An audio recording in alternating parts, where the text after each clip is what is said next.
আবার জারি হচ্ছে এনার্জি লকডাউন। গোটা দেশ জুড়ে 7টি ভয়ঙ্কর নির্দেশ জারি প্রধানমন্ত্রীর।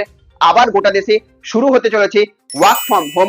পেট্রোল ডিজেলের সংকট থেকে শুরু করে 1 বছর সোনা কেনা বন্ধ, বিদেশে ঘুরতে যাওয়া বন্ধ, রান্নার গ্যাস, জ্বালানি তেল, ভোজ্য তেল সমস্ত কিছু নিয়ে উঠে এসেছে একের পর এক ভয়ঙ্কর খবর প্রধানমন্ত্রী নরেন্দ্র মোদীর পক্ষ থেকে। তো কেন এই প্রধানমন্ত্রী মোদী এমন নির্দেশ জারি করেছে? এনার্জি লকডাউন জারি হলে আর কি কি পরিষেবা ব্যাহত হতে পারে? আর কি তাহলে দেশের ওপর কোনো বড় অর্থনৈতিক চাপ তৈরি হয়েছে? আজকের এই ভিডিওতে সবকিছু একেবারে সহজ ভাষায় বুঝিয়ে দেব, তাই ভিডিওটা শেষ পর্যন্ত অবশ্যই দেখবেন।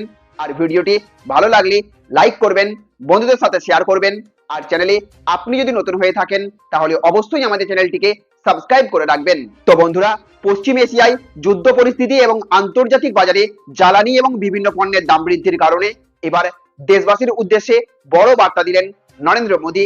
তিনি জানিয়েছেন ভারতের ওপর এই পরিস্থিতির গভীর প্রভাব পড়ছে, কারণ ভারতকে এখনো পেট্রোল, ডিজেল, রান্নার গ্যাস, ভোজ্য তেল, সোনা, তামা, রাসায়নিক সারের মতো বহু গুরুত্বপূর্ণ জিনিস বিদেশ থেকে আমদানি করতে হয়। আর এর ফলে দেশের বৈদেশিক মুদ্রার ওপর চাপ বাড়ছে। এই পরিস্থিতিতে প্রধানমন্ত্রী দেশবাসীকে আরো সংযমী হবার আবেদন জানিয়েছেন। সবচেয়ে বড় যে বিষয়টা নিয়ে আলোচনা হচ্ছে সেটা হলো আবার ওয়ার্ক ফ্রম হোম শুরু করার পরামর্শ। করোনাকালের কথা মনে করিয়ে দিয়ে তিনি বলেছেন, তখন যেভাবে অনলাইন মিটিং, ভিডিও কনফারেন্স এবং বাড়ি থেকে কাজ করা হয়েছিল, আবার সেই পদ্ধতিগুলো ব্যবহার করলে দেশের উপকার হতে পারে। তার মতে এতে রাস্তায় গাড়ি কম বেরোবে, পেট্রোল ডিজেলের ব্যবহার কমবে, আর দেশের বৈদেশিক মুদ্রাও অনেকটা বাঁচানো সম্ভব হবে। শুধু তাই নয়, তিনি সাধারণ মানুষকে মেট্রো ব্যবহার বাড়াতে, কারপুল করতে এবং অপ্রয়োজনে গাড়ি ব্যবহার না করারও পরামর্শ দিয়েছেন। যাদের ইলেকট্রিক গাড়ি আছে তাদের সেটি বেশি ব্যবহার করার কথাও বলেছেন প্রধানমন্ত্রী নরেন্দ্র মোদী। এছাড়া রান্নার তেল নিয়েও বড় আবেদন করেছেন প্রধানমন্ত্রী। তিনি বলেছেন, প্রত্যেক পরিবার যদি অন্তত 10% কম তেল ব্যবহার করে তাহলে একদিকে যেমন শরীর ভালো থাকবে, অন্যদিকে দেশেরও উপকার হবে, কারণ প্রচুর ভোজ্য তেল বিদেশ থেকে আমদানি করতে হয়। সবচেয়ে চমকে দেওয়া বিষয় হলো সোনা কেনা নিয়েও সতর্কবার্তা। প্রধানমন্ত্রী বলেছেন, আগামী 1 বছর যেন মানুষ নতুন সোনার গয়না না কেনেন, কারণ সোনা আমদানিতেও বিপুল বৈদেশিক মুদ্রা খরচ হয়। এমনকি বিদেশে ঘুরতে যাওয়া নিয়েও আবেদন জানিয়েছেন তিনি। তার বক্তব্য, এখন অন্তত 1 বছরের জন্য বিদেশ ভ্রমণ কমিয়ে দেশের মধ্যেই ঘুরতে যাওয়া উচিত।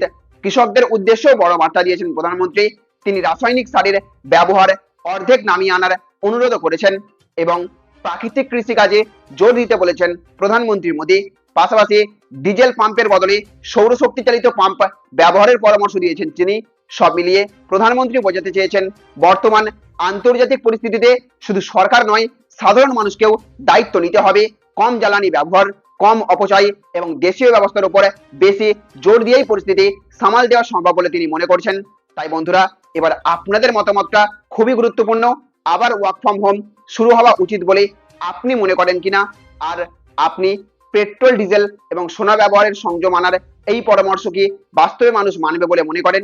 কমেন্টে অবশ্যই আপনার মতামত জানাবেন। ভিডিওটি ভালো লাগলে লাইক করবেন, জনস্বার্থে ভিডিওটিকে প্রচুর পরিমাণে শেয়ার করবেন। আর চ্যানেলে নতুন হয়ে থাকলে চ্যানেলটিকে সাবস্ক্রাইব করে রাখবেন। ভালো থাকবেন, সুস্থ থাকবেন। Thank you friends, thank you for watching.